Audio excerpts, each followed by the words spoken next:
తిరుమల నారాయణగిరి శ్రీవారి పాదాల చెంత వేడుకగా ఛత్రస్థాపనోత్సవం. తిరుమలలోని నారాయణగిరి శ్రీవారి పాదాల చెంత ఛత్రస్థాపనోత్సవం ఎంతో వేడుకగా జరిగింది.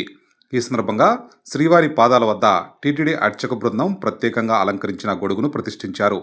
ముందుగా తిరుమల శ్రీవారి ఆలయంలో 2 గంటల తర్వాత పూజా సామాగ్రి, పుష్పాలు, నైవేద్యం, గొడుగుతో మంగళ వాయిద్యాల నడుమ ఆలయ మాడవీధుల గుండా మేదరమెట్టకు చేరుకున్నారు.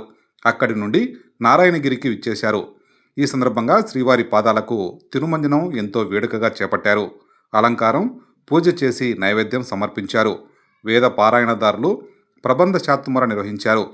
ఆ తర్వాత భక్తులకు ప్రసాదాలు పంపిణీ చేశారు. తిరుమల 7 కొండల్లో అత్యంత ఎత్తైన నారాయణగిరి శిఖరంపై కలియుగంలో శ్రీ వెంకటేశ్వర స్వామి వారు మొదటగా కాలు మోపినట్టు పురాణాల ద్వారా తెలుస్తోంది. ఈ సందర్భాన్ని పురస్కరించుకొని ద్వాదశి నాడు ఛత్రస్థాపనోత్సవం ఎంతో వేడుకగా నిర్వహించారు. ఈ ఉత్సవానికి మరో నమ్మకం కూడా ఉంది. సాధారణంగా ఈ కాలంలో గాలులు ఎక్కువగా వీస్తాయి. నారాయణగిరి శిఖరం ఎక్కువ ఎత్తులో ఉండడంతో మరింత ఎక్కువగా గాలులు వీస్తాయి. ఈ గాలుల నుంచి ఉపశమనం కల్పించాలని వాయుదేవుని ప్రార్థిస్తూ ఇక్కడ గొడుగును ప్రతిష్ఠించారు.